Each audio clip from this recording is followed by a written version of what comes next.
Muy buenos días, excelentísimos señores académicos, excelentísimo doctor Eric Maskin. Muchas gracias por su presencia. Una vez más, la Real Academia de Ciencias Económicas y Financieras se viste de gala para recibir en la sede de nuestra Real Corporación a uno de los más grandes científicos del siglo XX, el Premio Nobel de Economía, Eric Maskin. Con su presencia entre nosotros culmina el primer ciclo de mesas redondas sobre sostenibilidad organizado por la cátedra del mismo nombre, gestada por la Universidad de Barcelona, la Fundación Mutua Madrileña y esta Real Academia Española que hoy nos acoge en su seno. ¡Qué acierto el de la excelentísima doctora Ana María Gil Lafuente al elegir precisamente en estos momentos un tema como la sostenibilidad financiera para la reflexión y debate! ¡Qué maravilla haber logrado la presencia en nuestra ciudad de tan ilustre personalidad para abordar un aspecto trascendental como es el andamiaje financiero de una sociedad que se tambalea por las andanadas recurrentes de naturaleza diversa, tan difíciles de predecir como profundas en su intensidad. Desde los 4 puntos cardinales nos está llegando el eco del anuncio de una nueva crisis y de su posterior recesión y hasta depresión económicas. Parece que los responsables de la gestión económica de los estados del mundo occidental se están acostumbrando a este fenómeno de tal manera que está perdiendo el dramatismo que habitualmente acompaña a las noticias de esta índole, por lo menos hasta hace poco tiempo.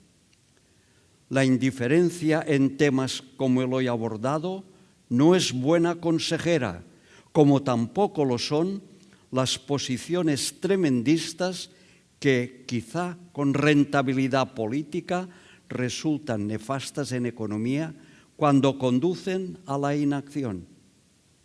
Pero como siempre repetimos, todo es cuestión de grado o nivel.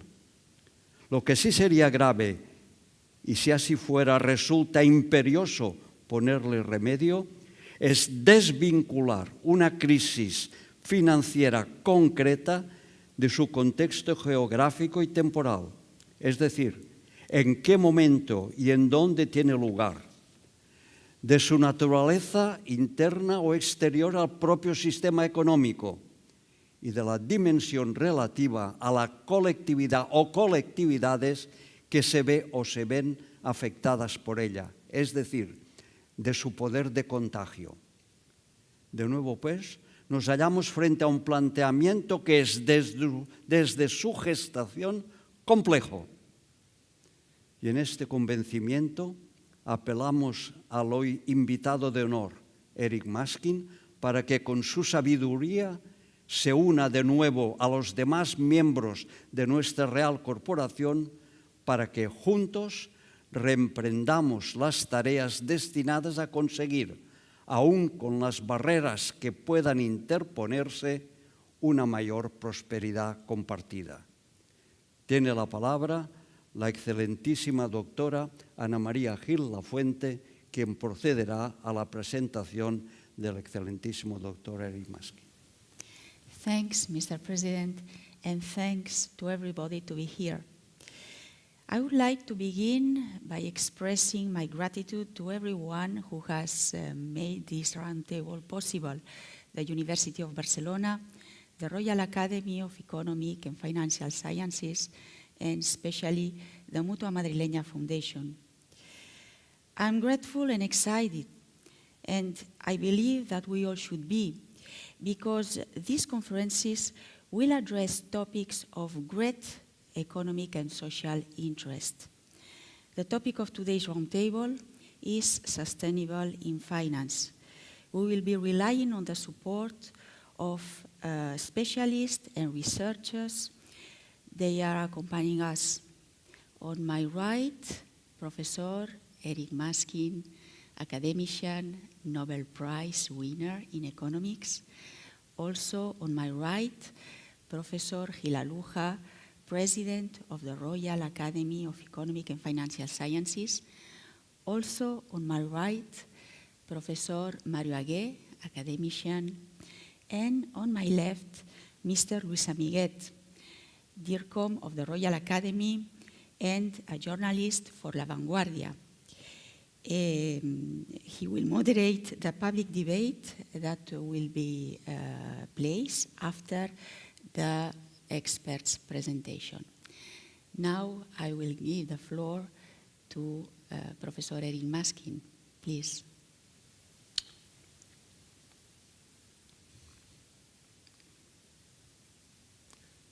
How do I start my slides?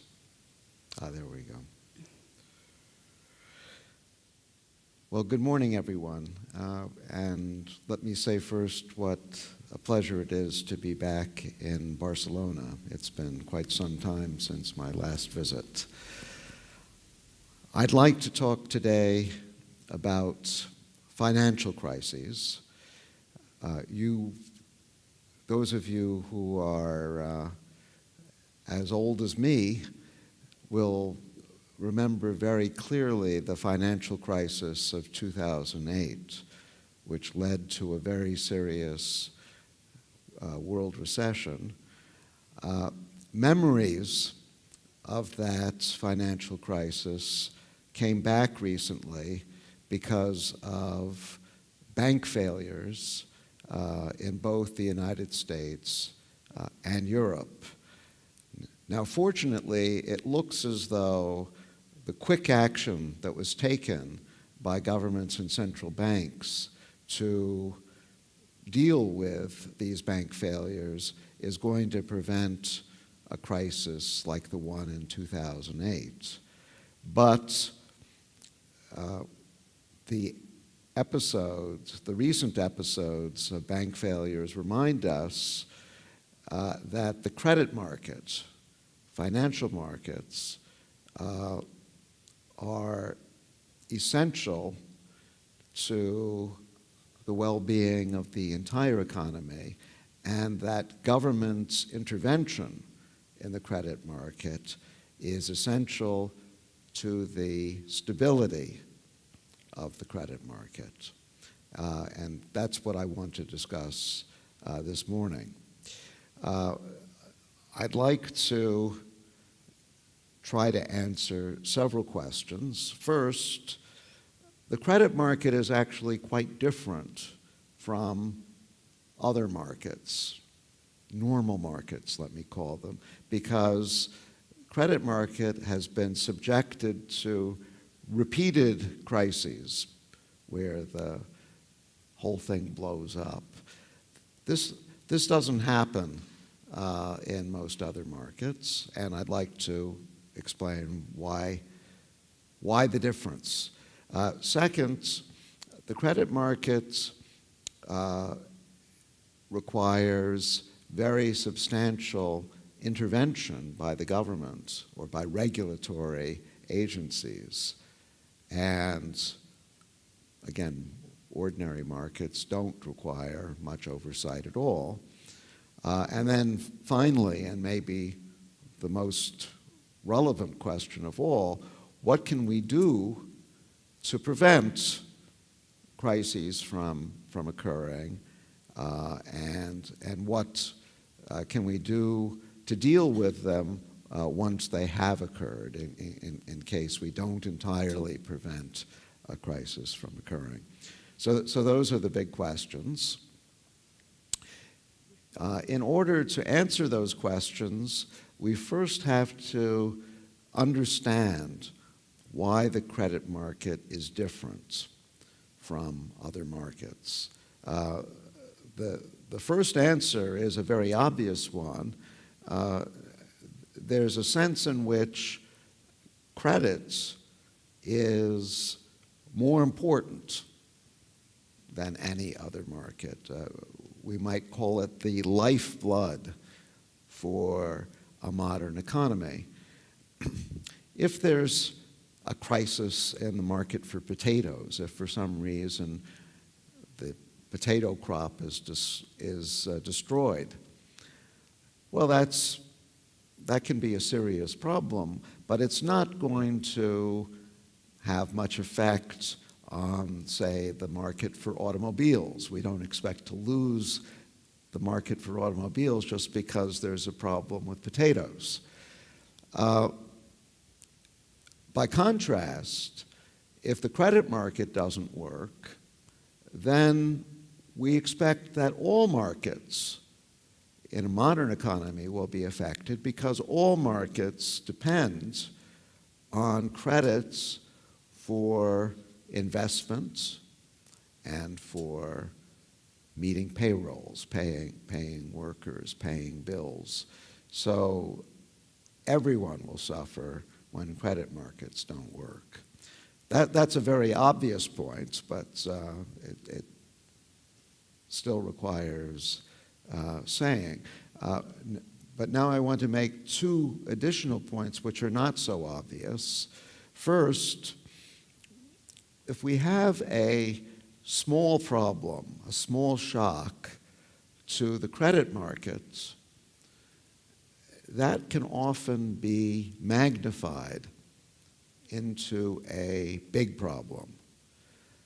And this, again, is in contrast with what happens to other markets. If we have a small problem in the potato market, if some potato growers lose their crops, that's not going to cause other potato growers to fail. But if some banks fail, if, say, Silicon Valley Bank fails, that might cause other banks to get into trouble as well. So the small shock, the failure of Silicon Valley Bank, can lead to additional problems. I'm going to explain why that happens very soon, but I also want to make the point now that the credit market, unlike other markets, is not self-correcting. And forgive me for my talking about potatoes all the time, but potatoes actually are a good contrast with credit because potatoes work the way we normally expect markets to work, and credit is actually very different.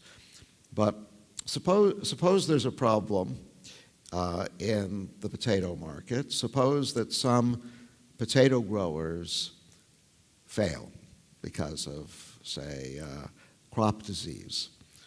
What will happen is that other potato growers in some other location will increase their production to make up for the loss in potatoes. In other words, there is an automatic mechanism which corrects the initial problem. You don't need outside intervention to correct the problem in the potato market.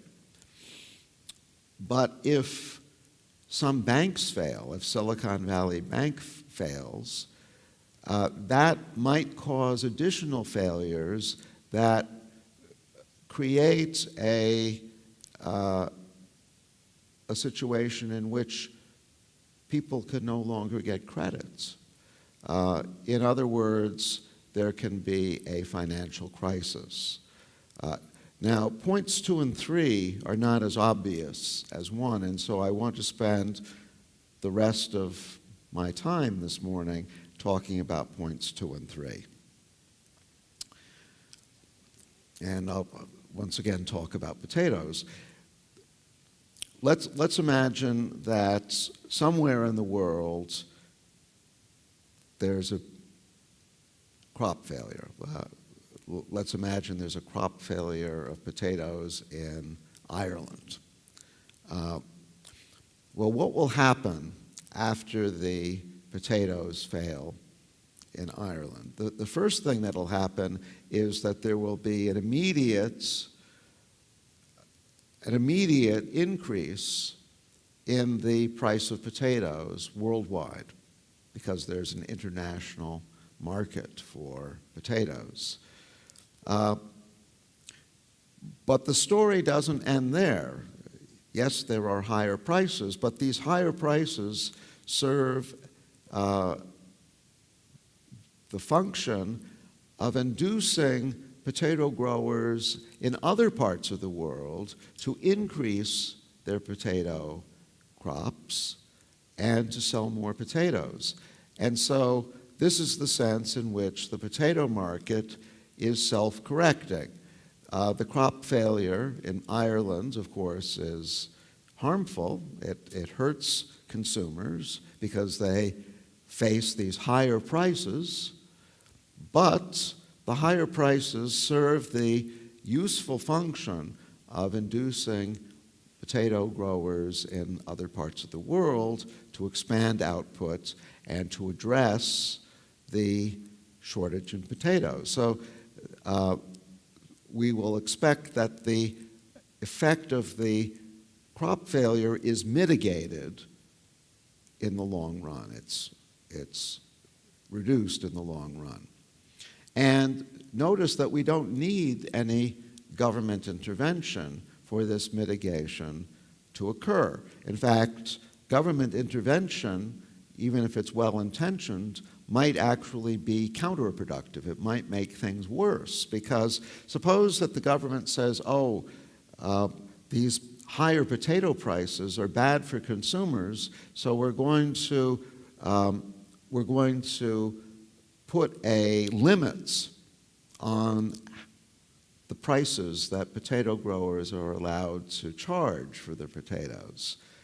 That would be an understandable reaction by government. They're trying to protect consumers, but it's going to have an unfortunate consequence. If they limit the prices on potatoes, that's also going to discourage the expansion of potato output elsewhere in the world, and that's going to reduce the supply response to the potato shortage. So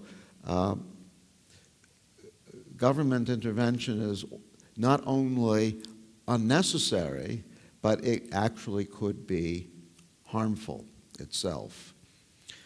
Now, the credit market is just the opposite. How does the credit market work? Well, there are, first of all, entrepreneurs. They have the ideas for new projects.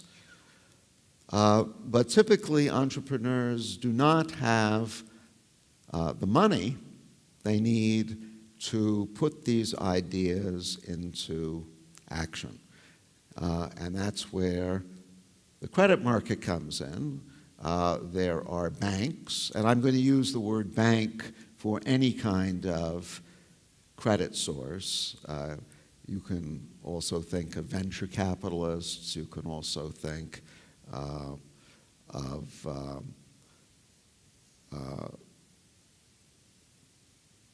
private equity investors. All of these sources of credit I'm going to call banks just for simplicity. So banks have some money, and they also have the ability to evaluate ideas and lend money to the ideas that they think are promising, and they will not lend money to the ideas that they don't think are very good. So that's the way the credit market works, but of course we know that it's more complicated than that, because typically a bank is not going to have enough money to finance all of the good ideas that it knows about that have applied for financing. So what banks usually do is they borrow money themselves from other banks in order to be able to finance all these good projects. This is what is called leverage. When a bank is putting not just its own money into the loan, but other banks' money, we say that the loan has been leveraged. And this is a way that a bank can increase its payoff. It has an incentive to take on leverage. Let me give you a little example. Suppose that the bank knows about a good idea that has a 20% return. That means that if the bank puts $100 of its own money into this project, into this good idea, it can expect to get back $120 for a 20% return. But let's imagine that in addition to putting its own $100 into the project, it borrows $900 from other banks. So altogether it's putting $1,000 into the project. Well, now, if the project has a 20% return, the bank can expect to get back $1,200. It, of course, has to repay the money that it borrowed from the other bank, so it repays the $900, but it has $300 left over. In other words, it has a 200% return on its $100 investment. So leverage increases the rate of return that a bank can make on an investment, on a loan. So leverage is certainly good for the banks that take on leverage, but it's also good for the whole economy, because if a bank can make a leveraged loan, that means that it can fund more good ideas. And when more good ideas are funded, there is more innovation and there is more growth in the economy. So in that sense, leverage is great. It improves the economy, and it certainly makes things better for banks. But there's a problem with leverage, because so far I haven't mentioned a very critical aspect of financial markets, credit markets, and that's risk. Typically, new ideas have some risk. They're not sure things. They may work out, but they may not. After all, new ideas are untested ideas. Some ideas are successful, some are not.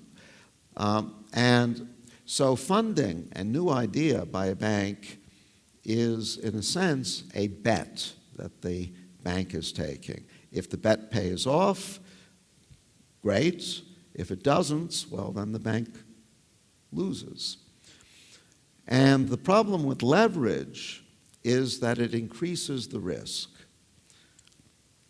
If a bank is investing just $100 of its own money and it loses its bet, well, it's lost $100, and that's too bad, but it's just $100. However, if it's also investing $900 of money that it's borrowed from other banks, now if the project is unsuccessful, the bank loses $1,000. And that's more serious. A bank that is highly leveraged may fail if it loses a few bets. And the danger is that because of the leverage, the problem is not confined to the original bank. If it's just the original bank that's losing its money, that's not a serious threat to the economy because, of course, there are other banks. But if the original bank is making leveraged loans and the project turns out to be unsuccessful, then not only does the bank lose its own money, but it loses the money from the other banks, and it can't repay that money. It doesn't have the funds to repay the other banks. And so they might get into trouble too. They might fail. And you see that leverage can cause a chain reaction of failures. We have an initial bank failure which leads to more bank failures. Eventually, the entire credit markets might be involved.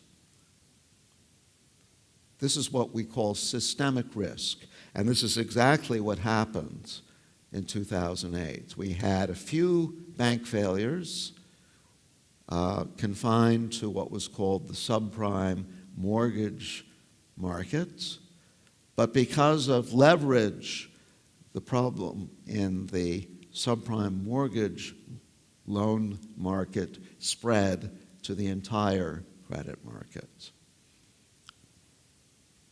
And so now we see that there's an important difference between the credit markets and the potato market, because the small problem in the credit markets can actually get bigger.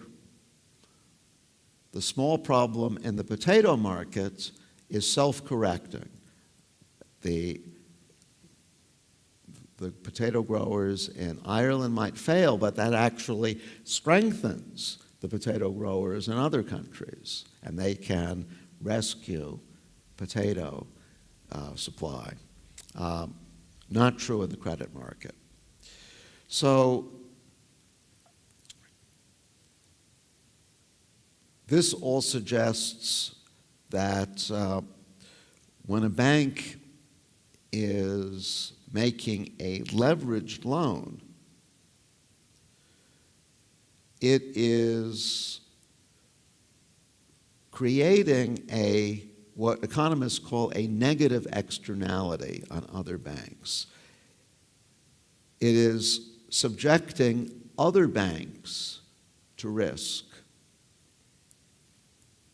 But the original bank doesn't have any incentive to worry about the other bank's risks. It cares about its own return. It doesn't care so much about the other bank's return. So banks will tend to underappreciate the effect that they are having, the negative effect that they are having on other banks.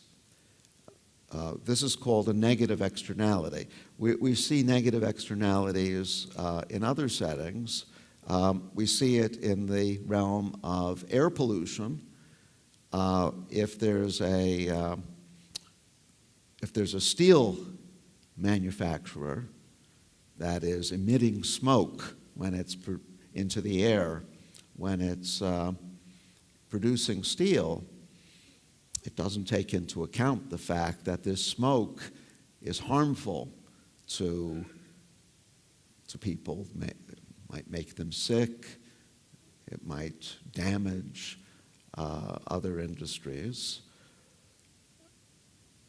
There is no automatic mechanism for stopping steel producers from emitting smoke, and so there has to be government intervention. Normally, there are either regulations that stop steel producers from emitting smoke, or there are taxes, pollution taxes that they have to pay.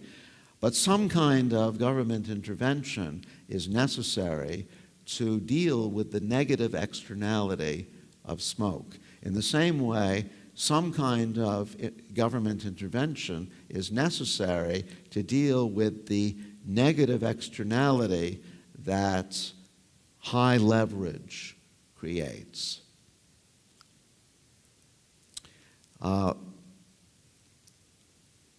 So without regulation, there will be too much risk in the credit market and too much leverage.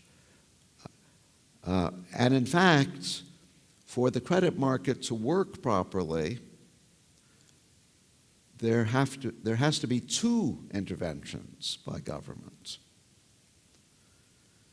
First of all, if it turns out that some banks do get into trouble, the government needs to intervene and bail them out. That's what I call ex post intervention. But along with the ex post intervention, there has to be ex ante intervention to try to prevent banks from getting into trouble in the first place. So let me discuss these two kinds of intervention. If some banks get into trouble, if Silicon Valley gets into trouble, what can the government do? Well, it can bail them out. It can give them enough capital so that they can continue to operate. They can continue to lend. Why is this important? It's not so important necessarily to keep these particular banks in operation. The government doesn't care about Silicon Valley Bank especially, but it does care about chain reactions of failures.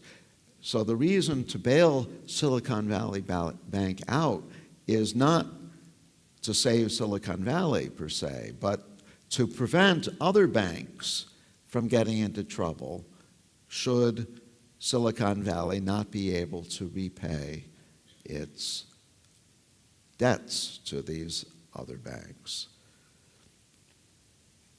So bailing banks out may well be necessary to prevent a financial crisis if some banks have already failed. But the problem with bailing banks out is that if they understand that they're going to be bailed out if they get into trouble, that's going to encourage them to behave in a more risky fashion. They don't have to worry so much about getting into trouble because they know that the government will be there to rescue them.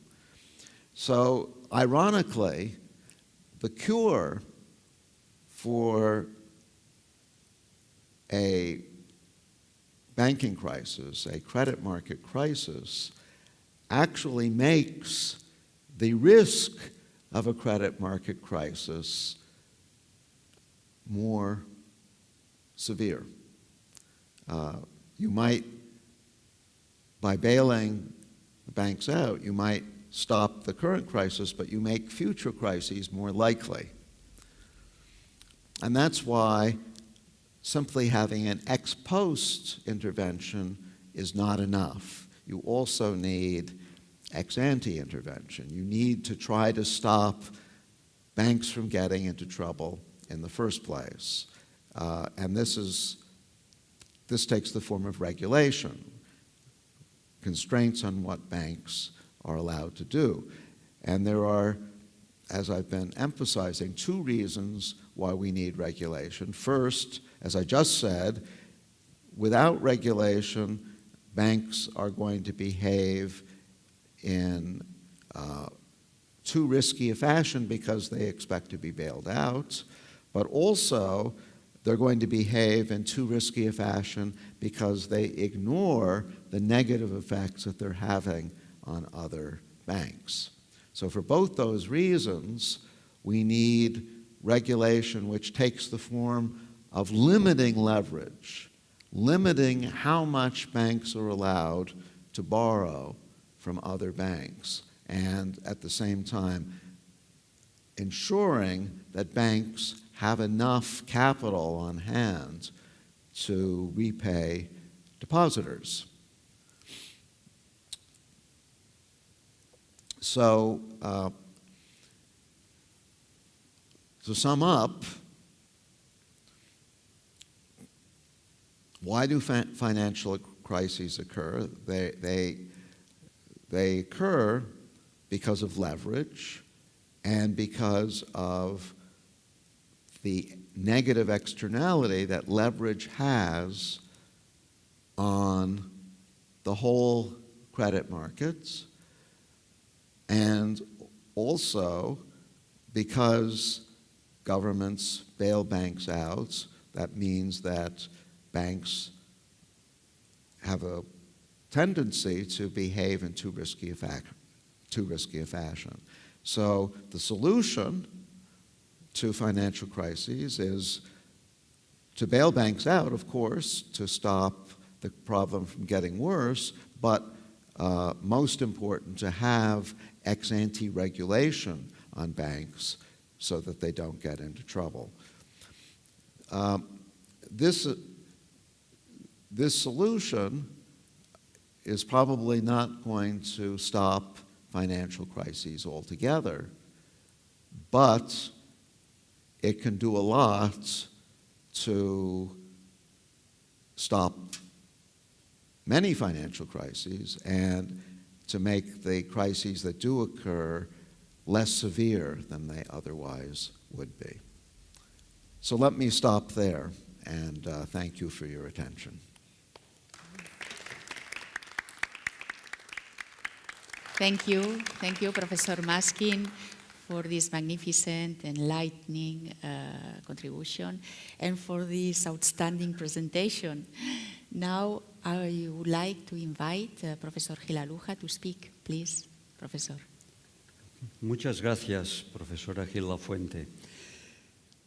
Creemos que un sistema como el financiero, que ha devenido complejo, exige un cambio epistemológico para que sea capaz de adaptarse a los sucesivos cambios que más pronto que tarde van a tener lugar en las relaciones financieras.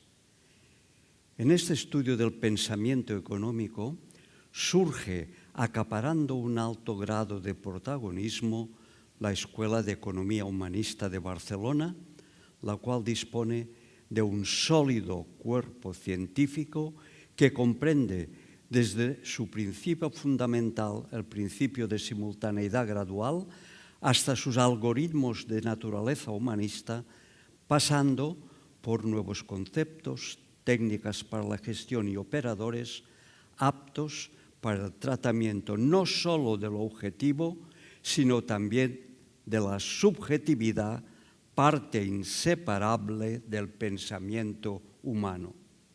Somos conscientes de que no resulta fácil la aventura científica que estamos proponiendo y, sin embargo, aquí nos hallamos reconfortados después de haber escuchado las sabias palabras, las sabias enseñanzas de quien ha hecho uso de la palabra, que ha sido luz en la oscuridad para entender mejor el complejo e incierto mundo que nos ha sido dado vivir.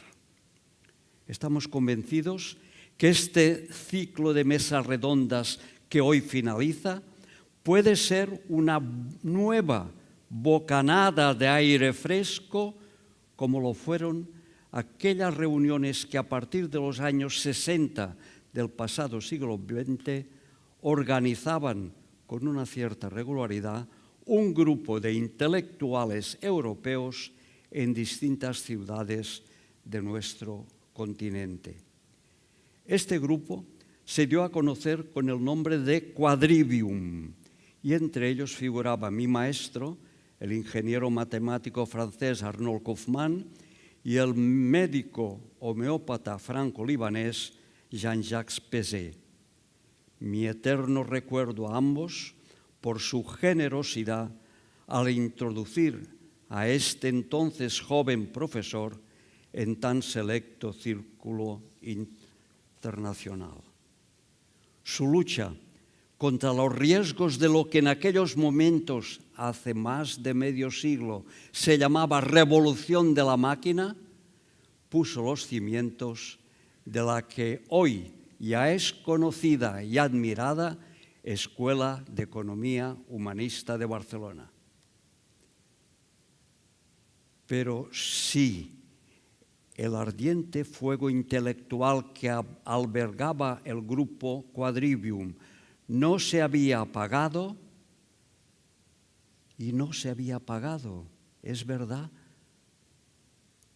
porque los resquicios que guardaban los últimos sobrevivientes de esta aventura académica fueron, de una manera u otra, depositados en manos del más joven de entre ellos, que llamaban Jaime el Español. 2 cartas, a modo de testamento, mecanografiadas una y escritas manualmente la otra, de los 2 citados profesores Kaufmann y Pesé, fueron dirigidas antes de sus respectivas fechas de fallecimiento al profesor Gil Aluja para que diera conocimiento público de ellas. Encomienda que, transcurridos más de medio siglo, cumplimos ahora con la incorporación al texto de esta ponencia para la tercera y última mesa redonda del ciclo. Una de sus angustias, reiteradamente puestas de manifiesto, era la necesidad de incorporar formalmente la subjetividad humana en el estudio del pensamiento, de las decisiones y de las actividades económicas y financieras.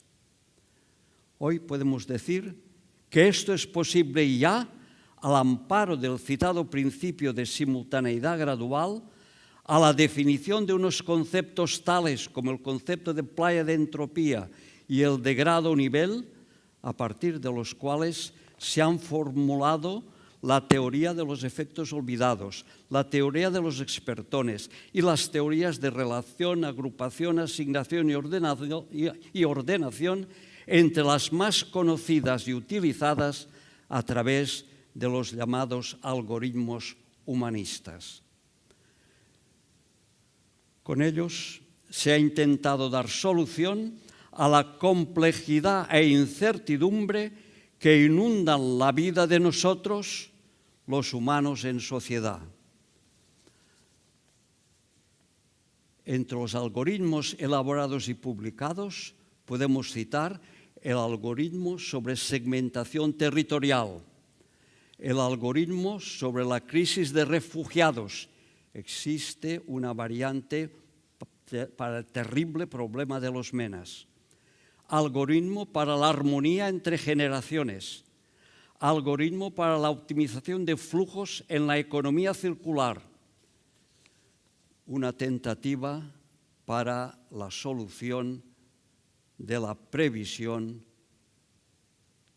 del problema del Parkinson, realizado junto con el neurobiólogo israelí Jean-Jacques Ashkenazi. Pues bien, si con las bases expuestas se han podido elaborar este conjunto de algoritmos, ¿por qué no emprender la tarea de construir otros de naturaleza financiera para hacer frente a la futura aparición de nuevas y no esperadas crisis económicas y financieras? No son palabras lanzadas al viento. La prueba irrefutable es que aquí, en este momento, ahora sin más dilación, depositamos en la biblioteca de esta Real Corporación 2 algoritmos para la creación de productos financieros.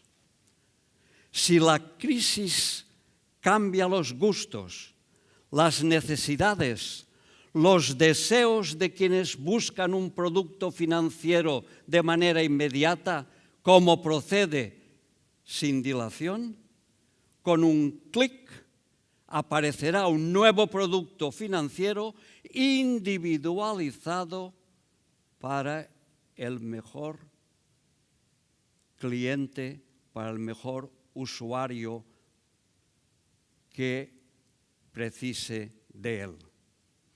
Hoy puede ser el inicio de un nuevo camino que la sabiduría de un intelectual como el excelentísimo doctor Eric Maskin, que guíe nuestros pasos hacia la solución de nuestras inquietudes.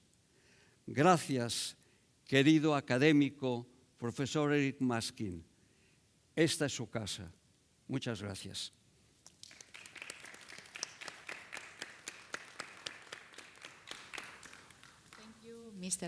Thank you, Mr. President. Thank you, Professor Gilaluja, for your excellent insights. Now we will open a debate that undoubtedly we will let us, all of us, to ask questions to the experts. I therefore hand over the floor to Mr. Luis Amiguet, who will moderate this debate. Thank you. Very honored. Thank you, everybody. So as far as I remember, we had at least 5 questions on the list. And the first one, it was Professor Agué, referred to the president. Can you, en cualquier momento, Profesor Agué puede plantear su pregunta. Muy bien, muy bien. Excelentísimos señores, presidente de la Real Academia de Ciencias Económicas y Financieras de España, tenemos hoy aquí al doctor Eric Maskin, esto ya es excepcional, profesora, directora de estas jornadas y el gran periodista de La Vanguardia.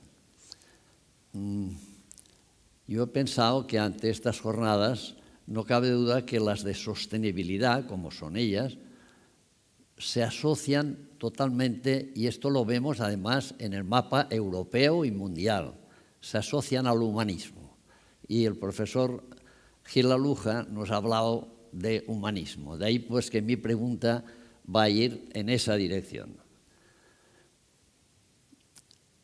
Soy consciente de que la Escuela Económica Humanista de Barcelona no es una escuela universitaria donde se imparten grados o se dan títulos, sino que es una escuela de pensamiento. Y es una escuela de pensamiento análoga a las que ya conocemos, como es la historiacista alemana o la marginalista de Austria, situada en su capital, o la escuela tan conocida, la Escuela de Economía de Londres. Pues bien, en este caso tenemos la Escuela Económica Humanista de Barcelona.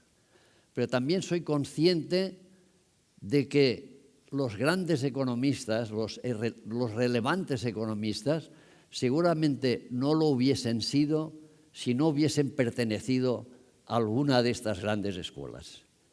De ahí, pues, como estamos convencidos de que de esta escuela pues, hay grandes economistas y relevantes y saldrán con más potencial en el universo. O sea, en breve, porque hasta ahora no se hablaba de la Escuela Económica-Economista de Barcelona. No sabíamos que existía. Pues sí, existe esta escuela y de ahí saldrán grandes economistas conocidos en el mundo, alguno de ellos ya conocido. ¿La pregunta? Dicho esto, sí. Voy por la pregunta. Por favor, profesor. No. ¿Cuáles son las aportaciones específicas de esta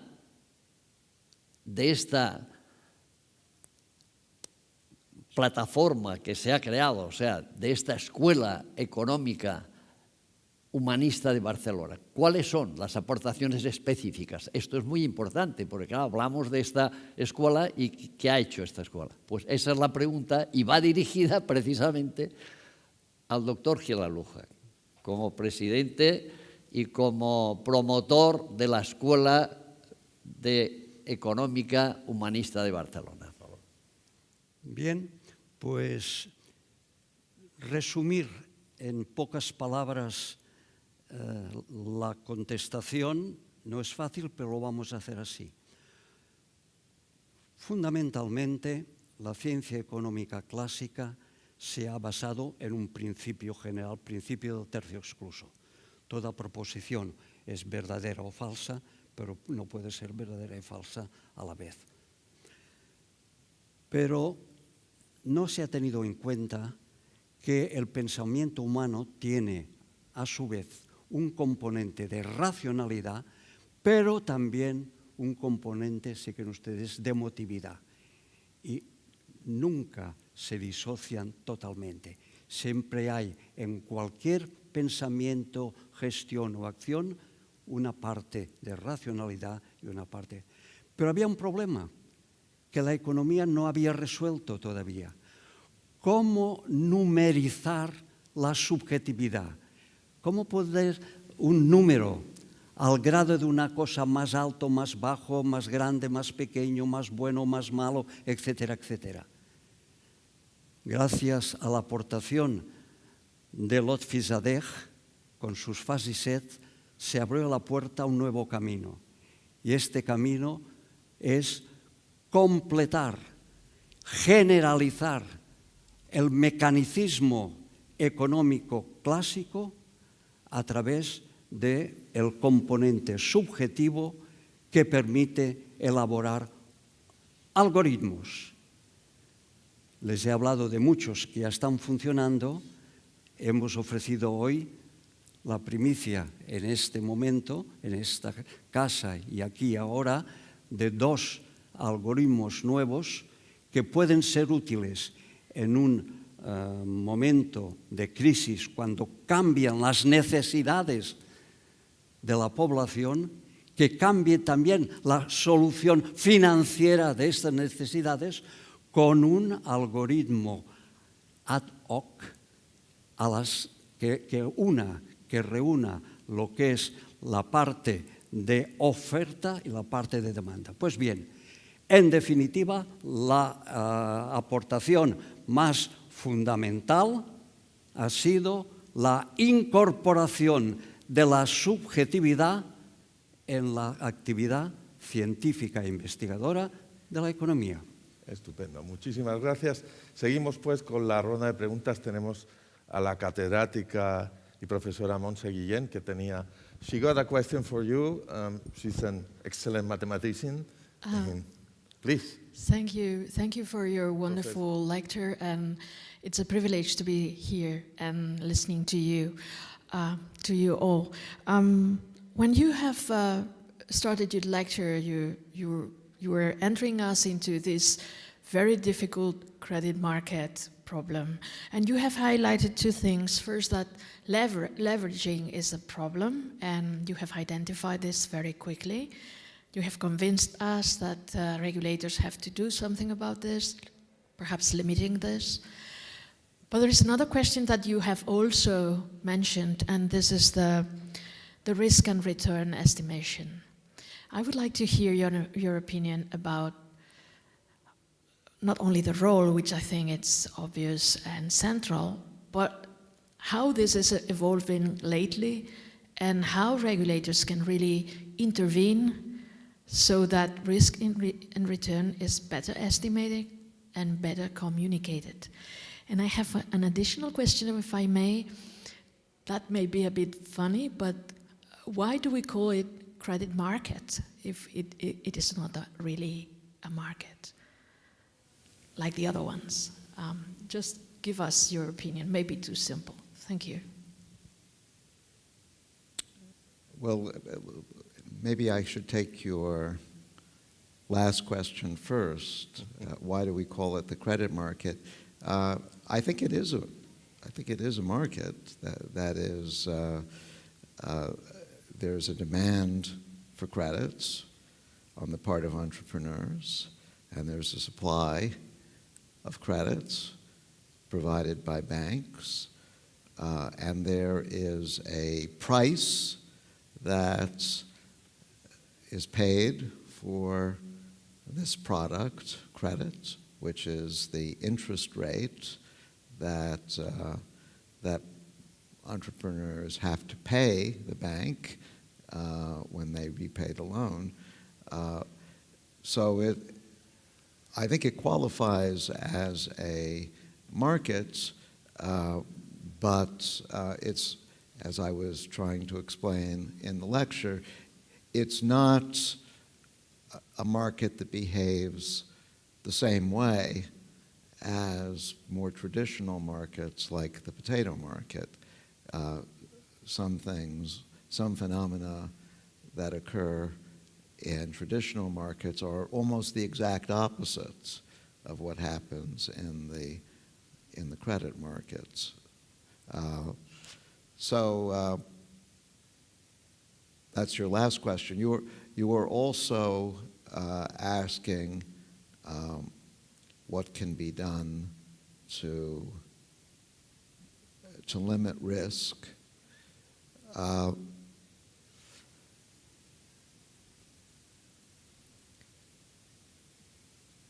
What regulators typically do when they're trying to make sure that banks don't get into trouble in the first place is to perform what are called stress tests.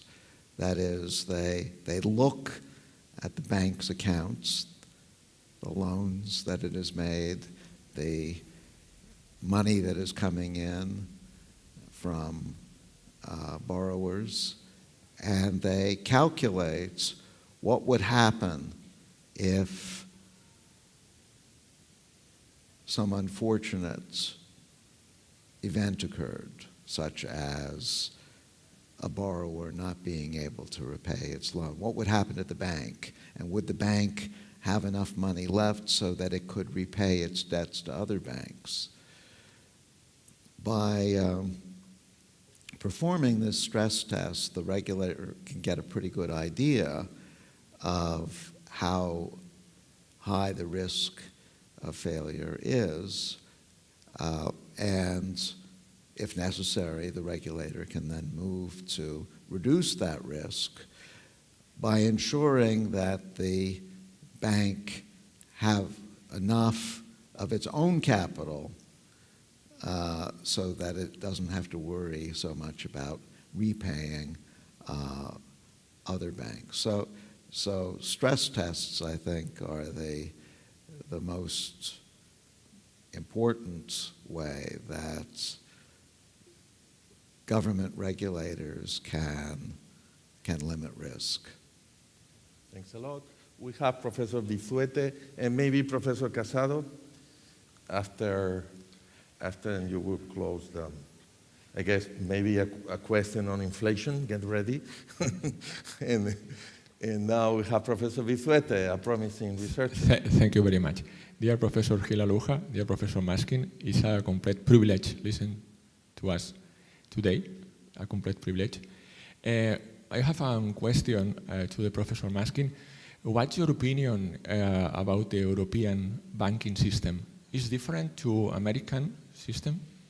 Thank you very much. Yeah, it's actually not very different from the American system.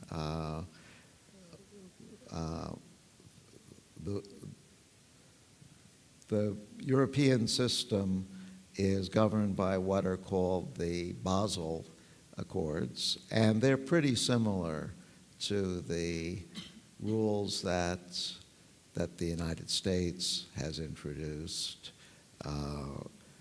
for regulation. One reason, though, why I bring this topic up now is that in the 15 years or so since the financial crisis of 2008, too many people have forgotten what went wrong in 2008.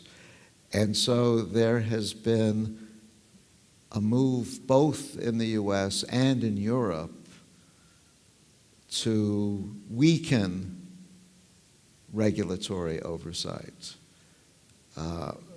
If time goes by, 15 years go by, and there's not another financial crisis, people say, oh, we don't need those regulations anymore. Let's weaken them.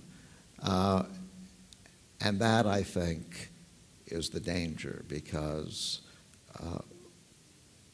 2008 could happen again without adequate regulation. 2008 was a regulatory failure, and we don't want to repeat that regulatory failure again. It was extremely harmful because it caused a deep recession. We don't want another deep recession. Professor Casado. And thank you, Mr. Maskin, for your speech. I only want to know, just an opinion. Everybody talks that perhaps the big companies like Amazon or Google can provide financing services. What do you think is a true possibility, and which consequences could be if these big companies provide financing service in the financing market? Yes, there's been discussion of the huge tech companies getting into the banking business, and I think they already have to some extent. I see nothing wrong with that as long as the same regulations and rules that apply to the traditional banking sector are also applied to other institutions that behave like banks.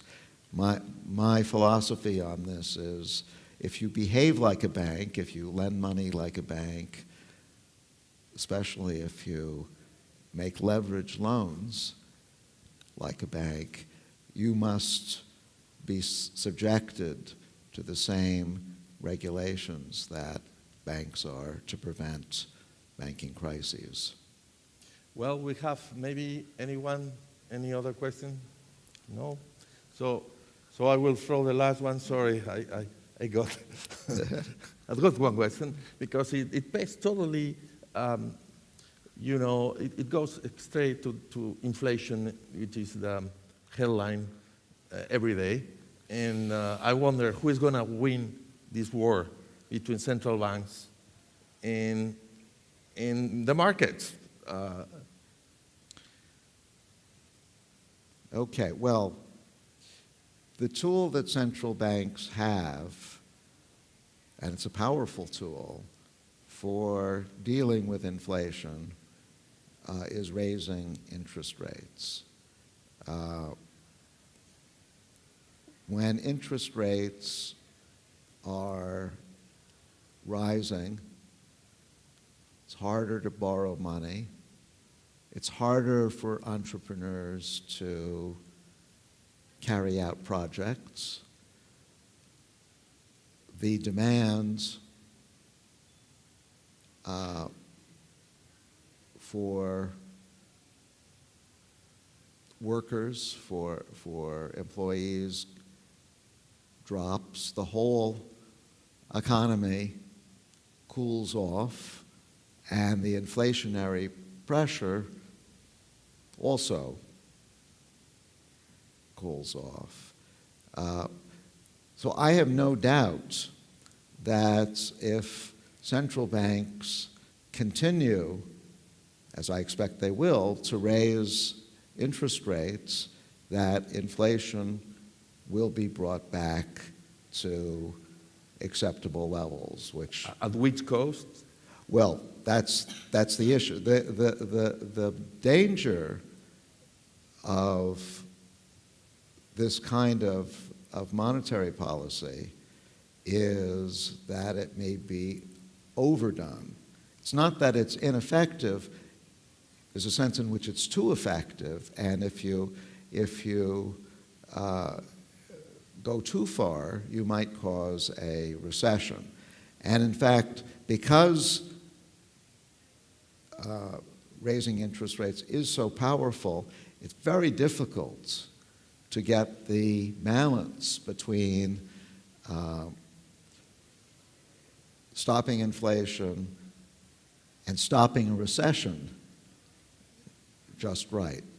Typically, when there have been inflationary periods in the past, a notable example was the inflation in the late 70s and early 80s, there has been a recession following that in response to the monetary policy. So there, I'm not an economic forecaster, but there may well be some sort of recession following the current anti-inflation policy. That would be very unfortunate. But unfortunately, the science of knowing exactly what interest rates have to be in order to combat inflation is not well enough developed to get things exactly in balance. Thank you. Thank you. We conclude this discussion. Before we conclude this event, I would like to once again express my gratitude for your valuable contribution. And I would like to encourage everyone to continue participating in the upcoming debates we will announce. And, okay, thank you. I am giving the floor to Professor Gilaluja. He will conclude the event. Thank you. Muchas gracias de nuevo, doctora Gil Lafuente. La cátedra de la Universidad de Barcelona, de la Fundación Mutua Madrileña y de la Real Academia de Ciencias Económicas y Financieras ha mantenido abiertas sus puertas durante 3 sesiones en las que brillantes personalidades de la ciencia económica han mostrado desde ángulos distintos los peligros y oportunidades que la singularidad del momento que estamos viviendo ofrece a quienes, como nosotros, hemos asumido la responsabilidad de la búsqueda de una mayor prosperidad compartida. A lo largo del desenvolvimiento de la actividad de las mesas redondas, tanto en lo que se refiere a la exposición de los ponentes como en el diálogo posterior establecido, han aflorado brillantes sugerencias, muestra inequívoca del alto nivel de todos quienes de una manera u otra han participado en esta oportuna iniciativa. Dentro de unos momentos vamos a separarnos personal o digitalmente, pero quedará en nuestras conciencias la satisfacción del deber cumplido. Gracias una vez más a quienes han hecho posible este encuentro, a quienes han participado activamente en él y, en definitiva, a quienes con su asistencia física o telemática nos han ofrecido su apoyo a esta muestra de creación y transmisión del conocimiento destinada a una continua reconstrucción de los pilares que sostienen nuestra convivencia en la paz, la libertad y la solidaridad. Y deseando hacer reales estos deseos, damos por terminado este acto. Hasta pronto. Se levanta la sesión.